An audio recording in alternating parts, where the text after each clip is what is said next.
BMC चुनाव के शुरुआती नतीजों में राज उद्धव ठाकरे गठबंधन को लगा बड़ा झटका। बीएमसी में बीजेपी की आंधी देख बौखलाए संजय राउत, बीजेपी पर लगाए गंभीर आरोप। संजय राउत का दावा, बीजेपी के सीनियर नेताओं और चुनाव आयोग स्टाफ के बीच हुई मीटिंग। मुंबई महापालिका के कमिश्नर और बीजेपी के लोगों में, वरिष्ठ लोगों में एक मीटिंग हो गई। क्यों हो गई? कोड ऑफ कंडक्ट चल रहा है, आचार संहिता चल रही है। आप 1.5 घंटे तक कमिश्नर के साथ बैठते हो और क्या तय करते हो? नतीजों से पहले राहुल गांधी ने चुनाव आयोग पर निकाली भड़ास, लगाए वोट चोरी के आरोप। महाराष्ट्र के लिए आज का दिन बेहद अहम है।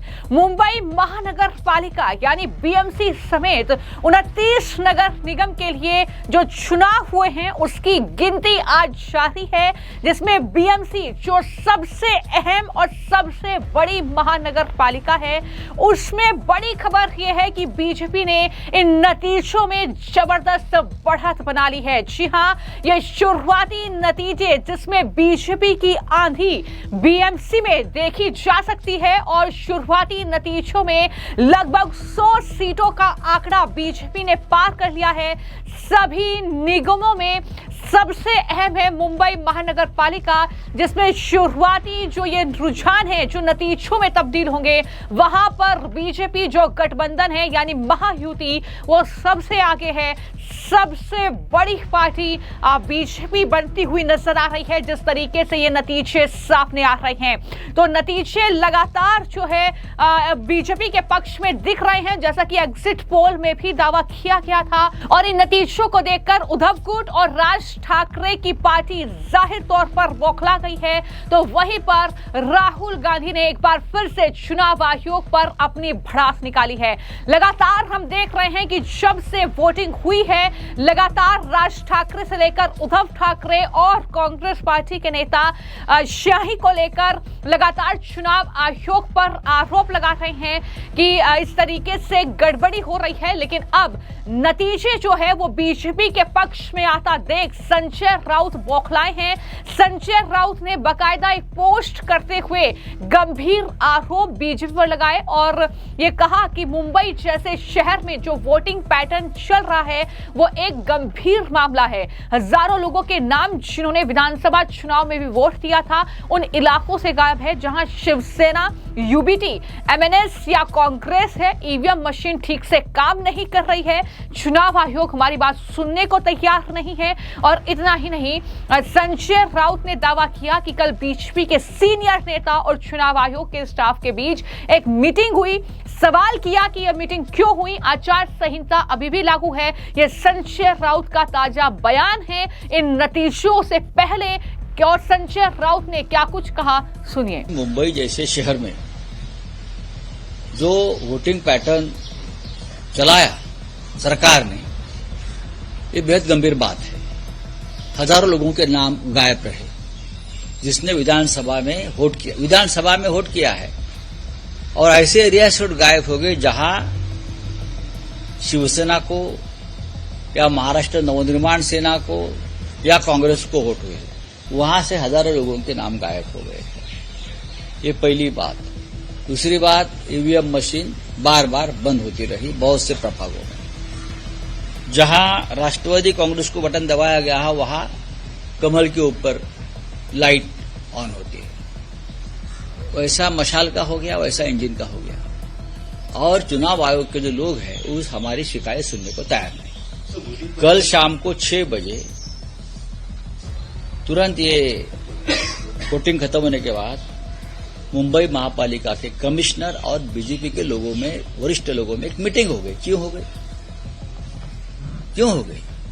कोड ऑफ कंडक्ट चल रहा है, आचार संहिता चल रही है। आप 1.5 घंटे तक कमिश्नर के साथ बैठते हो और क्या तय करते हो?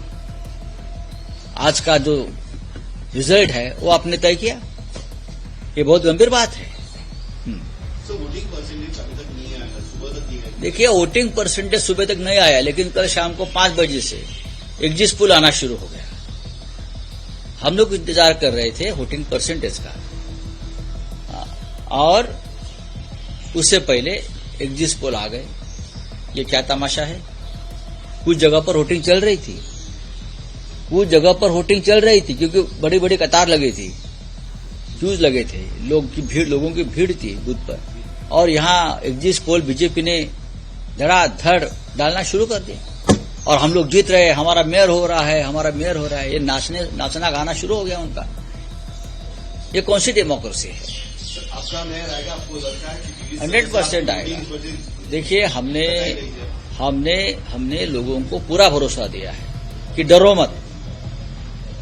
ये भारतीय जनता पार्टी वाले, ये शिंदे वाले, अजित पवार वाले चाहे कितनी भी बुरा काम करें, लेकिन आप डरो मत। आप लोगों ने वोट किया है हमको। अब अगर ईवीएम से वोट गायब किया तो अलग बात है, लेकिन हमें लगता नहीं। चलिए, थैंक यू। मणिकर्णिका का घाट तोड़ा जा रहा है वाराणसी में, और कॉन्ट्रैक्टर के लिए वो तोड़ा जा रहा है, ऐसा कहा जा रहा है। अहिल्याबाई होलकर इस देश की एक बहुत बड़ी विरासत है। उनकी विचारधारा, उनका प्रशासन, उनका काम। ये योद्धा थी, महाराष्ट्र से थी। काशी में बहुत से सामाजिक कार्य अहिल्याबाई ने किया, धर्मशाला, घाट बांधे। अब नई सरकार जो आई है योगी जी की, उसने तोड़ना शुरू कर दिया है। मुझे बहुत दुख हो गया कि अहिल्याबाई का एक स्टैच्यू भी तोड़ दिया है। अहिल्याबाई का स्टैच्यू तोड़ दिया। हाँ, उनका काम खत्म कर दिया पूरा, वहां जो रखा था, किया था। बात ऐसी है कि महाराष्ट्र की मुख्यमंत्री को भी उसका दुख होना चाहिए। अहिल्याबाई महाराष्ट्र से बिलोंग करती थी।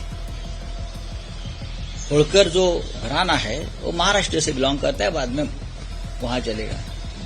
मध्य प्रदेश की जनता को भी गुस्सा आना चाहिए, और महाराष्ट्र के मुख्यमंत्री ने भी योगी जी से बात करनी चाहिए। लेकिन अभी तो सब टूट गया, उनका स्टैच्यू तक तोड़ा, पुतला तक तोड़ दिया। हम लोग क्या कर रहे हैं हम लोग? चलो।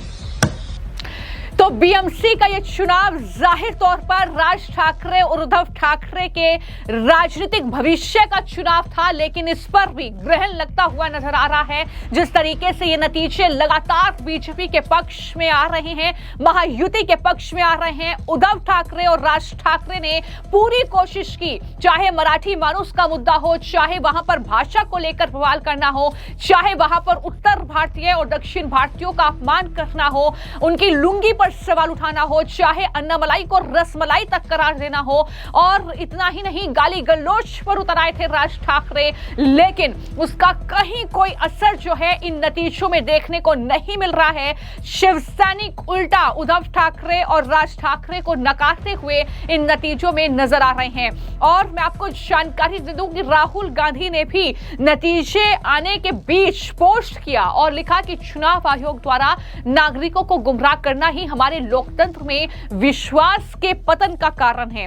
वोट चोरी एक राष्ट्र विरोधी कृत्य है, ये राहुल गांधी का पोस्ट है। कांग्रेस पार्टी जो अलग से चुनाव लड़ रही थी और इस तरीके से कांग्रेस पार्टी भी धराशायी होती हुई दिख रही है, तो राहुल गांधी ने पहले ही कहीं ना कहीं स्टेटमेंट जारी कर दिया है कि अगर हार रहे हैं तो चुनाव आयोग जिम्मेदार है, चुनाव आयोग वोट चोरी करा रहा है। ये तमाम आरोप राहुल गांधी ने पहले ही लगा दिए हैं।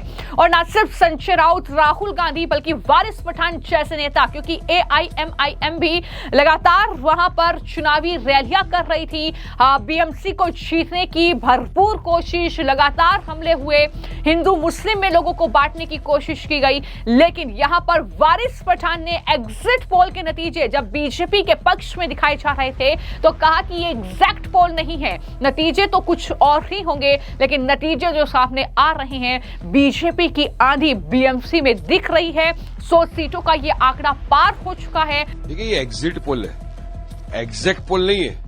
ये कुछ भी दिखा रहे दिल्ली में बैठ के स्टूडियो के अंदर के ये हो गया, ऐसे पहली मर्तबा नहीं हुआ, बहुत मर्तबा ऐसा हो चुका है कि पोल में आपने दिखाया कुछ और था, फिर खोदा पहाड़ निकला चूहा।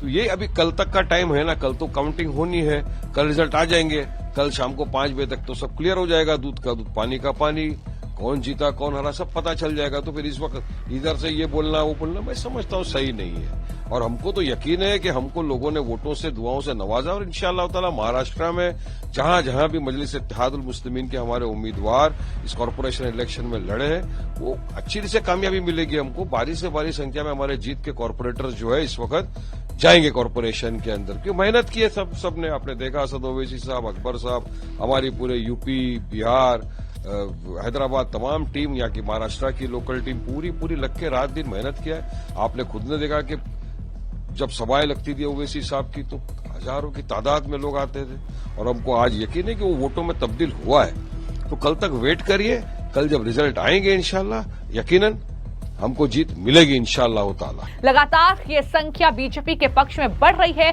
शुरुआती नतीजे लेकिन माना जा रहा है कि यही जो नतीजे हैं वो असल नतीजों में भी तब्दील होंगे। और जहां तक बीएमसी की बात है तो बीएमसी में 4 साल की देरी से ये चुनाव हुआ है। नगर निगम चुनाव हर 5 साल में होते हैं। बीएमसी का पिछला चुनाव 2017 में हुआ था, ऐसे में अगला चुनाव 2022 में होना था। उस दौरान निर्वाचन प्रक्रिया और वार्ड सीमाओं में बदलाव चल रहे थे। नए वार्ड नक्शे और सीटों का पुनर्विकास किया गया और बीएमसी में वार्डों की संख्या बढ़ाकर 227 से 236 करने का प्रस्ताव था।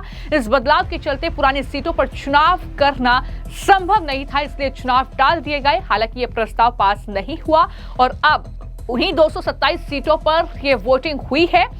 बीएमसी के 3 एग्जिट पोल बीजेपी के पक्ष में थे, जिसमें बीजेपी गठबंधन को बहुमत दिखाया गया और कहीं ना कहीं वही नतीजे आते हुए नजर आ रही हैं। राज ठाकरे, उद्धव ठाकरे के लिए बहुत बड़ा झटका है। एक बहुत कहीं ना कहीं जिस तरीके की कोशिश की थी 20 साल दोनों ठाकरे ब्रदर्स एक मंच पर आए थे, लेकिन जिन मुद्दों को उठाया जाहिर तौर पर मराठाओं का जिक्र बार-बार किया, मराठी मानुस का जिक्र किया, लेकिन कहीं ना कहीं जो असल मुद्दे थे मुंबई के वो शायद नहीं उठा पाए, इसलिए ये बड़ा झटका लगता हुआ, इसलिए निराशा हाथ लगती हुई फिलहाल इन नतीजों में नजर आ रही है उद्धव ठाकरे और राज ठाकरे के लिए। और बीएमसी में एक बार फिर कहीं ना कहीं जिस तरीके से महाराष्ट्र में बीजेपी का वर्चस्व है वो बीएमसी में भी दिखाई देना शुरू हो गया है और कहीं ना कहीं उद्धव ठाकरे कुर्सी से हाथ धो बैठेंगे बीएमसी की, ऐसा फिलहाल नजर आ रहा है। क्या रहेंगे एक्चुअल नतीजे, किस तरीके से रुझान नतीजों में तब्दील होंगे, किस तरीके से बयान सामने आएंगे, वो भी अपडेट हम आपको जरूर देंगे। फिलहाल इन शुरुआती नतीजों को लेकर आपकी क्या राय है, हमें कमेंट बॉक्स में जरूर लिखें। धन्यवाद।